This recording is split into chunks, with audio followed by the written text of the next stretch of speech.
The Silent Arbiter. Lieutenant Maya Chen stood at the viewport of the diplomatic vessel Emissary, watching as the massive Galaxian mothership loomed before them. The insectoid race's flagship, Dominant Will, was a marvel of engineering, all sharp angles and gleaming black carapace-like plating that stretched nearly 3 kilometers from bow to stern. Beside it, the crystalline architecture of the Nexari diplomatic cruiser Prism of Truth shimmered with internal light, its translucent surfaces refracting the distant starlight into rainbows of color. "Remember your instructions, Lieutenant." Admiral Takahashi's voice came from behind her. "You are there solely as an observer. The Galactic Council granted humanity this position as a courtesy since the disputed territory borders our expansion zone. Do not engage, do not offer opinions, and above all, do not embarrass Earth." Maya turned, straightening her navy blue diplomatic uniform. "Yes, Admiral. I understand my role perfectly." The Galaxians and Nexari have been at each other's throats for centuries. They're both Tier 3 civilizations with technologies we can barely comprehend. They view us as primitive newcomers who barely figured out faster-than-light travel, which we did only 30 years ago, Maya acknowledged with a slight smile. "Precisely. You're representing a species they consider irrelevant. Use that to your advantage. Be invisible, be silent, but observe everything." The shuttle ride to the neutral space station, where the negotiations would take place, was tense. Maya reviewed her notes on the two civilizations one final time. The Galaxians, a hive-minded insectoid species with a rigid hierarchical society, claimed the Nexari had violated their ancestral territory in the Cygnus expanse. The Nexari, a crystalline species with a collective consciousness, insisted they were merely reclaiming what had been stolen from them generations ago. The facts of the dispute hardly mattered at this point. Decades of skirmishes had escalated into a full-blown Cold War with the potential to engulf the entire sector, including Earth's newly established colonies. When Maya's shuttle docked at the station, she was greeted by a towering Galaxian diplomat, Chancellor Vrex. His chitinous exoskeleton gleamed under the station's lights, his compound eyes reflecting Maya's image back to her in multiple distorted copies. "So this is the human observer." Vrex's mandibles clicked in what Maya recognized as contempt. "How quaint that the Council insisted on your presence." "Thank you for accommodating me, Chancellor," Maya replied with a formal bow. "I'll do my best to remain unobtrusive." The Nexari representative approached, floating several centimeters above the floor. Unlike the imposing Galaxians, the Nexari resembled humanoid figures composed of interlocking crystalline shards that chimed softly as they moved. This one introduced itself as Harmony Coalescer Zeran. "We welcome diverse perspectives." Zeran's voice resonated like crystal glasses being played. "Though we question what insights a species barely a century into spaceflight might offer." Maya maintained her diplomatic smile. "I'm here to learn, not to teach, Coalescer." The negotiations began in a grand chamber designed for interspecies diplomacy. Maya was given a small desk in the corner, far from the main table where the two delegations faced each other. She set up her data tablet and began taking notes, carefully recording the proceedings. For the first 2 days, Maya did exactly as instructed. She observed in silence. The negotiations followed predictable patterns: accusations, denials, historical claims, and counterclaims. Neither side was willing to concede anything of substance. On the 3rd day, something changed. Chancellor Vrex arrived agitated, his exoskeleton clicking with barely contained fury. "Your vessels have violated the ceasefire." He chittered at the Nexari delegation. "Our long-range sensors detected energy signatures consistent with your crystalline weapons platforms entering the neutral zone." The Nexari delegates chimed in alarm, their crystalline bodies flashing with pulses of light. "This is absurd," Zeran countered. "If any vessels entered the neutral zone, they were yours. 3 of our monitoring stations went dark last night, destroyed by Galaxian particle beams." As the accusations escalated, Maya continued taking notes, But now she was recording more than just words. She noted the patterns of light pulsing through the Nexari bodies, the specific rhythms of clicking from the Valaxians' mandibles. These were unconscious tells, the equivalent of body language, that neither species realized they were displaying to someone who had studied them closely. By midday, the negotiations had devolved into thinly veiled threats. "The Valaxian Imperium will not stand for such treachery," Vrex declared.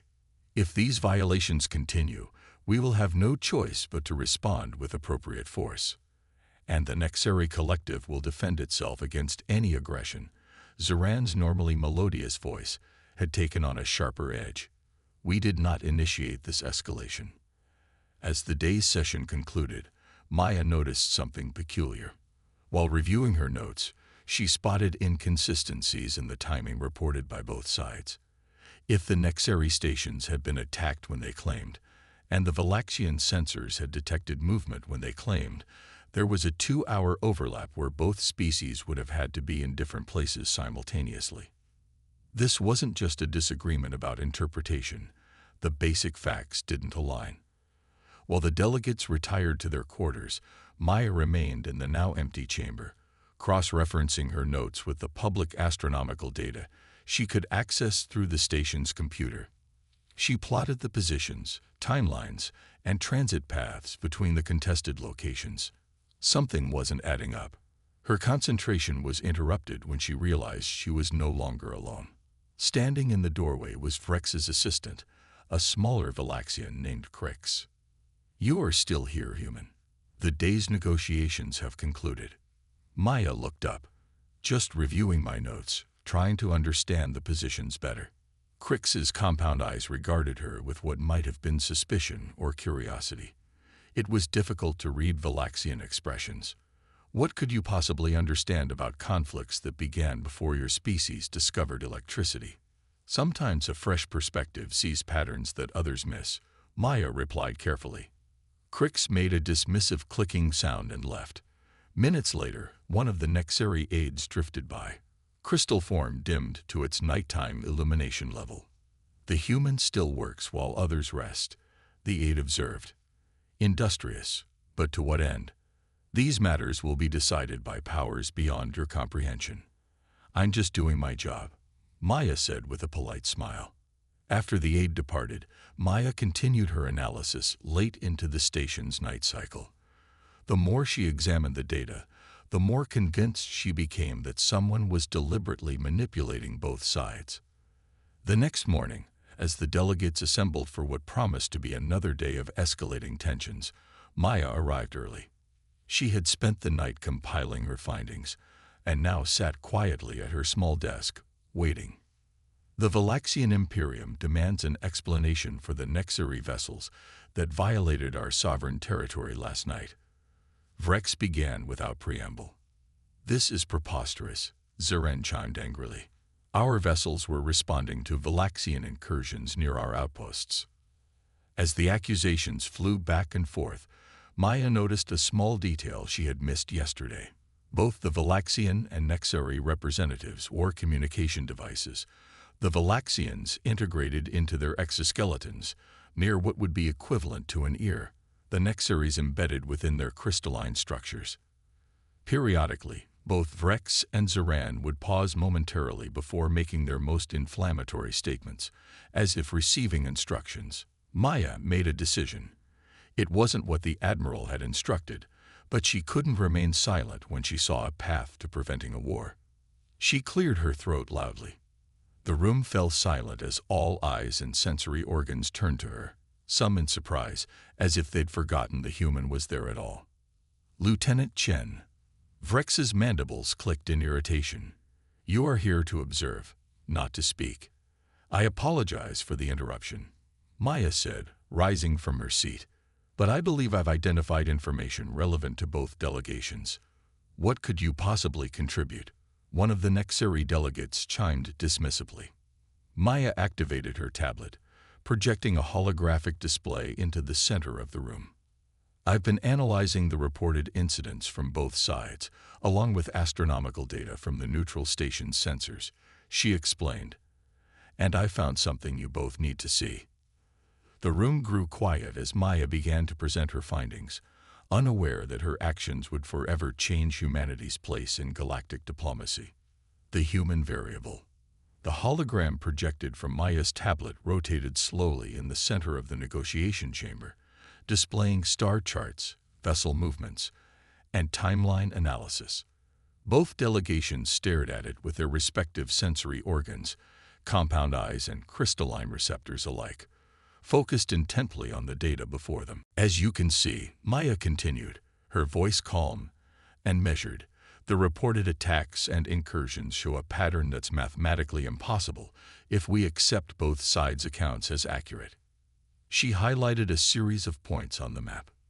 The Galaxian sensors detected Nexari ships here, and here, all within a 20-minute window. She indicated 3 locations separated by vast distances. Even at maximum FTL speeds reported for Nexari vessels, it would be physically impossible for the same ships to be at all these locations. Before the Nexari delegation could respond with satisfaction, Maya turned to them. Similarly, the destroyed monitoring stations show energy signatures consistent with Galaxian weapons, but the timing of the attacks overlaps with verified diplomatic communications sent from Chancellor Vrex's flagship, which was 17 light minutes away. Unless the Chancellor can be in 2 places simultaneously, something doesn't add up. The chamber erupted in confused chatter. Maya pressed on. Furthermore, I've identified anomalous energy signatures that match neither Galaxian nor Nexari technology at each of the contested sites. She enlarged a section of data. These readings show traces of tachyon displacement consistent with a cloaking technology more advanced than what either of your civilizations has publicly acknowledged. Chancellor Vrex's exoskeleton rattled with agitation. You suggest a third party is instigating these events. To what end? The most logical conclusion is that someone benefits from your conflict, Maya replied. Someone who might profit from a war between 2 powerful civilizations, or who might gain territorial advantage while you're both focused on fighting each other. Coalescer Zeran's crystalline form pulsed with rapidly changing colors. This is unexpected. But what evidence supports this theory beyond timing discrepancies? Maya tapped her tablet again, and the hologram shifted to display a series of energy spectrum analyses. I noticed something peculiar in the background radiation at each incident site. There's a consistent tachyon emission pattern that doesn't match known natural phenomena or either of your technologies. However, she paused. It does bear striking similarities to emissions documented from the Shroud Collective. The name sent visible ripples of alarm through both delegations. The Shroud Collective, a mysterious species known for their advanced stealth technology and reputation as opportunistic expansionists, had been suspiciously quiet in recent decades. How did you identify this pattern? Vrex demanded. Our own analysts reviewed this data. No offense intended, Chancellor, but human brains process pattern recognition differently than Galaxian neural clusters, Maya explained. We excel at spotting anomalies and making intuitive leaps between seemingly unrelated data points. It's a cognitive process we call intuition, something that isn't easily replicated by the logical processing methods your species favors. Zeran's crystalline form chimed in a frequency Maya recognized as their version of thoughtful consideration. The Nexari collective consciousness excels at processing vast amounts of information simultaneously, but we sometimes miss subtle variations within data. Is this what happened? I believe so, Maya nodded. Both your civilizations have their own cognitive strengths, but they also have specific blind spots. The Shroud Collective appears to have identified and exploited these perceptual limitations. A moment of silence fell over the chamber as both delegations processed this information. Then, unexpectedly, Vrex and Zeran moved toward each other, meeting in the center of the room beneath Maya's still-rotating hologram. If what the human says is true, Vrex's mandibles clicked in a pattern Maya had never heard before, something between concern and respect. Then we have been manipulated into nearly starting a war that would benefit neither of us. Indeed, Zeran's crystalline form resonated, and it took a species we both dismissed as primitive to reveal this deception. They turned to Maya simultaneously. Lieutenant Chen, Vrex addressed her formally. The Galaxian Imperium requests your continued presence not merely as an observer, but as an advisor to these negotiations. The Nexari Collective concurs, Zeran added, crystal fragments chiming harmoniously. Your species appears to possess a form of intelligence that complements our own in unexpected ways. Maya blinked in surprise. I would be honored to assist, but I need to consult with my superiors before accepting such a role. Of course, Vrex agreed. But first, we must address the immediate threat.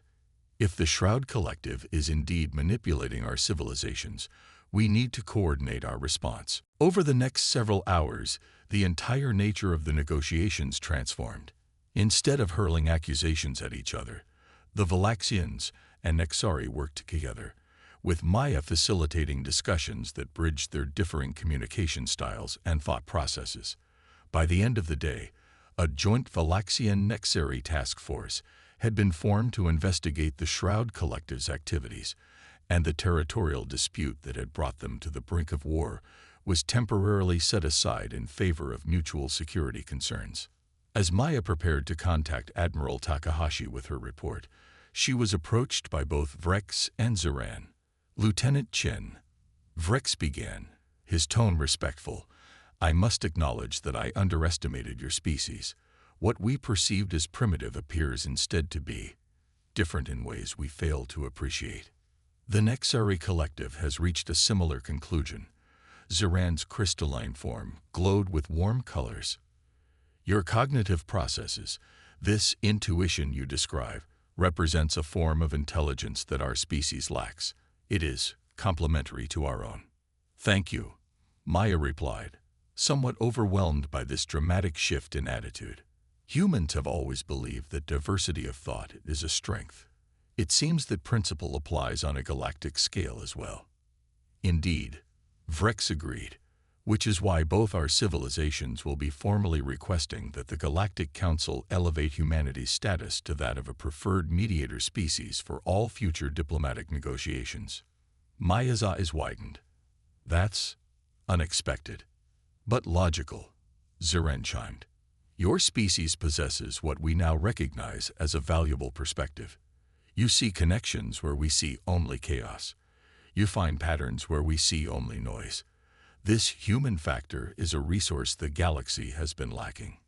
2 days later, Maya stood again at the viewport of the emissary, watching as the combined Galaxian and Nexari fleets conducted joint exercises, a display of unity that would have been unthinkable a week earlier. Admiral Takahashi joined her, shaking his head in amazement. When I told you to observe everything, I didn't expect you to rewrite the diplomatic playbook, Lieutenant. Maya smiled. I just did what any human would do. I noticed things that didn't make sense and spoke up about them. Well, your speaking up has apparently revolutionized how the galaxy views humanity. The Council has approved the Galaxian Nexari request. Effective immediately, human observers will be assigned to all major diplomatic negotiations throughout Council space. All because I couldn't keep quiet, Maya mused. Sometimes the observer affects what they observe, the Admiral replied. In physics, we call it the observer effect. It seems that principle applies to diplomacy as well. As the emissary prepared to depart, Maya received a final communication from the station. It was brief but spoke volumes about humanity's new place in the galaxy. The Galaxian Imperium and Nexari Collective formally recognize the unique cognitive contributions of humanity and hereby surrender our previous dismissals of your species' value. We request continued human presence in all diplomatic matters henceforth. Maya couldn't help but smile. She had arrived as an observer deemed irrelevant by species who considered themselves superior. She was leaving as the representative of a species now recognized as essential to galactic peace. The human observer effect had changed everything.